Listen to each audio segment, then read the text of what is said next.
아이들의 놀이랑 유아들의 놀이는 그 방법과 목적이 조금씩 다른 편인데요. 권유선 교수님, 요즘 주로 어떻게 놀이하시나요?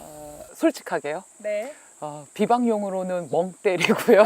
그냥 뭐 친구들 만나서 수다 떨거나 혹은 영화를 몰아서 보거나 일을 하지 않고 그냥 가만히 있는 것 자체가 최근에 저한테 놀이가 된 것 같아요. 맞아요. 교수님뿐만 아니라 우리 현대인에게는 여가가 없는 노동을 상상할 수가 없죠. 개인의 인생에 있어서 여가 생활, 즉 놀이는 아주 중요한 부분이라고 할 수가 있습니다.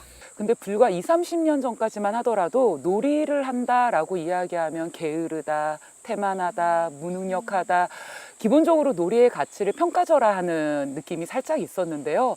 최근에는 놀이가 가지는 가치에 대해서 약간 인식이 긍정적으로 변화하고 있는 것 같습니다. 창조의 원천이라든지 생각 확장의 출구, 혹은 효과적인 작업 방법 등 굉장히 좀 주목받는 놀이의 새로운 측면들이 있는 것 같아요. 그러다 보니까 잘 노는 것 자체가 삶의 질을 향상시키는 주요한 방법이라는 생각들을 많이 가지고 있는 것 같습니다. 하지만 이렇게 놀이의 가치가 아주 유례없이 높게 평가되고 있는 요즘 우리 아이들의 삶에서 놀이가 사라지고 있다는 거는 참 안타까운 현상인 것 같아요. 그죠? 최근 유치원 교육은 특히나 영어를 빨리 배우면 좋다라는 생각들을 하고 있는 것 같아요. 그래서 우리말도 잘하지 못하는 아이한테 애플, 애플 막 이러면서 알파벳도 알려주고 친구들이랑 노는 것, 뭐 예를 들면은 저희 아이들 같은 경우는 생활체육과 관련된 학원도 있었거든요. 그래요? 그러니까 줄넘기를 학원 가서 배우고 골목놀이를 학원 가서 배우고 그러니까 오히려 저희 세대들보다 지금 유아들이 무언가 배우는 게 참 많은 놀이마저 배우는 삶을 살고 있는 것 같습니다. 우리 아이들의 놀이 왜 이렇게 변질된 것일까요? 글쎄요. 놀이가 중요하다는 생각은 하지만 유아들에게 놀이가 어떤 의미인지에 대해서 좀 잘못 생각하고 있는 게 아닌가 하는데요. 놀이를 무언가를 배우기 위한 수단으로서 생각을 좀 하고 있는 것 같아요. 유아들에게 놀이는 무언가를 배우기 위한 수단이 아니라 삶 그 자체이자 전부인데 말이죠. 유아들은 놀이를 통해서 자신과 세상을 이해하고 또 성장해 나가는 목표이자 수단으로서 놀이를 활용하죠. 유아는 놀이를 통해서 이렇게 삶을 배우고 또 즐거움을 느낄 뿐만 아니라 이걸 통해서 경험을 확장하고 또 새로운 것도 배우고 더 높은 수준으로 발달을 하게 됩니다. 그래서 놀이는 유아들에게 전인적인 발달을 하는 데 있어서 아주 결정적인 역할을 한다고 할 수 있습니다. 결국 우리 어른들이 잊지 말아야 될 건 유아들에게 놀이는 목적이나 목표가 있는 게 아니라 그냥 논다라는 행동 그 자체가 의미 있다라는 거겠네요. 플레이의 어원은 갈증이라는 뜻의 라틴어 플라가에서 유래됐는데요. 마치 목마른 이가 물을 마시듯이 억지로 하는 게 아니라 자연스럽게 원하는 행동을 한다라는 의미를 담고 있습니다. 결국 놀이란 건 아무런 목적 없이 자발적으로 재미있기 때문에 하는 본능적인 행위를 말하는 거죠. 자발적으로 하는 것이 바로 놀이의 핵심인데 요즘 우리 아이들 이런 놀이를 마음껏 누리지 못하고 있는 것 같아 안타까울 뿐입니다.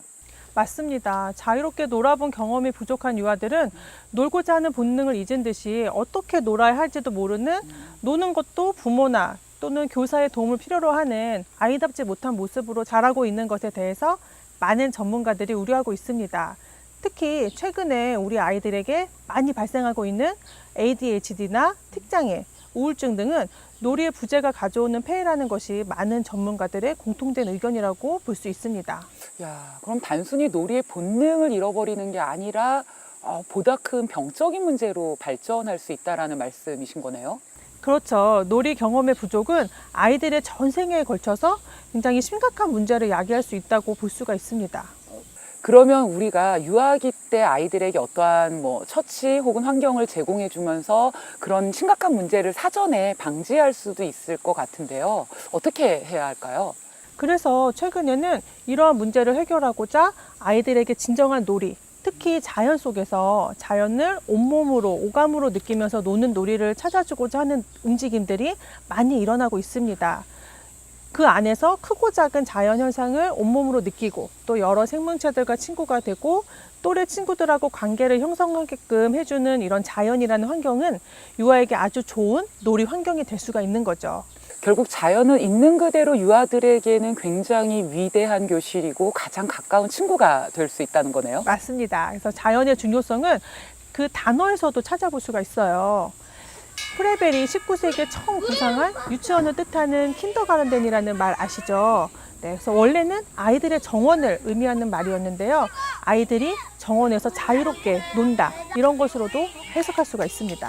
그래서 유아교육은 역사적으로도 자연과 이렇게 뗄래야 뗄 수 없는 그런 관계로 발전을 해온 거죠. 그래서 자연은 유아에게 좋은 놀이 공간이자 배움의 장이라고 볼 수가 있습니다. 특히 4차 산업시대에 가장 많이 강조되는 이런 창의성과 감성 발달, 그리고 더불어 함께 이런 가치에 무엇보다도 중요한 게 자연이라고 할 수 있죠. 맞습니다. 많이들 들어보셨겠지만 4차 산업혁명이 인간의 인지 능력을 거의 다 대체하는 어떤 기계력, 어떤 인공지능을 가져올 거란 이야기들은 들으셨잖아요. 특히 4차 산업시대에 가장 인간에게 필요한 능력으로 꼽히는 게 감성 그리고 공감 능력인데요. 아이들이 자연에서 맞닥뜨리는 그 다양한 순간들이 이런 감성과 공감 능력 발달에 지대한 영향을 미치죠.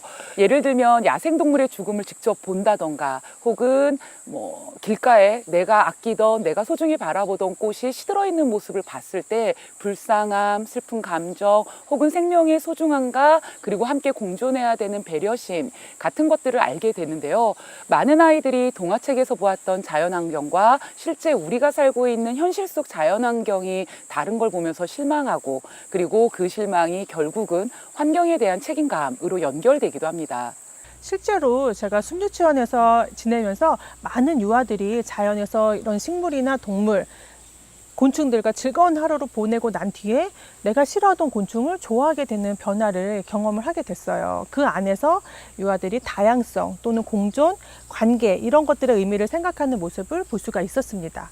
뿐만 아니라 자연에서 어떤 위험한 순간을 만났었던 경험을 통해서 자연에 대한 경이로움, 또 혼자 힘으로 어떤 어려움을 극복할 수 있다는 자신감 이런 것들을 배울 수 있게 되죠. 결국 자연에서의 놀이는 유아로 하여금 자연 그대로를 보고 이해하도록 도와주는 거네요. 그러니까 유아와 동떨어져 있는 자연이 아니라 바로 내 옆에 있는 자연, 내가 언제든지 친하게 어울릴 수 있고 그 안에서 나의 자유로움을 직접 경험할 수 있는 그런 다양한 놀이를 할 수 있는 실험장 같은 곳일 수 있겠군요. 맞습니다. 특히 놀이 자체가 비즈니스라고 볼 수 있는 유아들에게 자연에서 놀이는 매우 중요하다고 할 수 있습니다. 이렇게 여유롭고 자유로운 공간으로서의 자연환경은 유아들에게 인위적인 놀잇감이 아닌 다양한 자연 소재를 제공해서 계절과 환경의 변화에 따른 놀이가 가능하도록 만들어주고 또 민감성을 키워주게 됩니다. 자연 환경의 상황에 맞추어 놀잇감을 찾아 놀이가 가능하도록 창의성을 키워줄 수가 있는 거거든요. 네, 맞습니다. 창의성과 관련해서 많은 분들이 오해하고 있는 것 중에 하나가 여러 가지 장난감, 값비싼 교구들을 주면 아이의 창의성이 발달할 거라고 생각을 하는데요.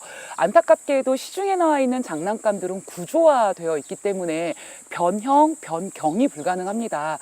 반면에 다양한 자연물은요, 나뭇가지 하나로 지팡이를 했다가 요술봉을 했다가 혹은 장난감 총의 기능을 하기도 하죠. 이렇게 비구조화된 놀잇감으로서 자연물은 유아의 상상력을 표현하는 가장 대표적인 창의 놀이가 되기도 합니다. 특히 이러한 자연에서의 놀이는 유아로 하여금 어린 시절부터 자연스럽게 주변 환경과 상호작용하게 하고 또 자연 속에서 주의력을 이끌고 매일 나에게 필요한 사물들을 직접 탐구하고 발견하면서 결국은 전인적인 성장, 발달 이런 것들이 이루어지게 되죠. 이런 유아의 자연스러운 전인 발달과 창의성 발달을 위해서 무엇보다 필요한 게 특별하게 계획된 활동이나 수업 시간에만 그런 교육을 하는 게 아니라 일상생활에서 전반적으로 다양한 자연환경을 제시하는 게 가장 필요하다고 할 수 있습니다. 그래서 자유로운 교육 환경에서 유아들이 자유롭고 다양한 방법으로 생각할 수 있는 경험이 필요한데 그런 환경을 가장 풍부하게 제공하는 것이 바로 자연이라고 볼 수 있습니다.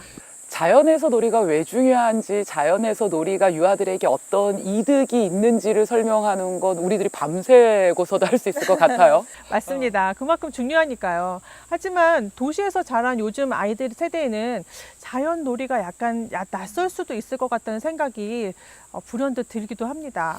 그래서 제가 제안 하나 드리려고 하는데요. 저희가 이렇게 앉아서 자연놀이에 대해서 이야기하는 것보다 직접 자연에서 뛰어노는 아이들의 모습을 보여드리면 어떨까 합니다. 그럴까요? 그럼 다음 강좌에서는 인천에 위치한 유치원 중에서 매일형 숲반을 운영하는 곳이 있어서 한번 찾아가 볼까 합니다. 아이들의 하루를 함께 보시면 자연에서의 놀이가 얼마나 중요한지 보다 강하게 느끼실 수 있을 것 같거든요. 네, 감사합니다. 그럼 다음 이 시간에는 자연에서 우리 아이들이 어떻게 뛰어노는지 그 행복한 현장을 찾아보도록 하겠습니다. 다음 시간까지 행복하게 놀, 자, 공, 감사합니다. 감사합니다.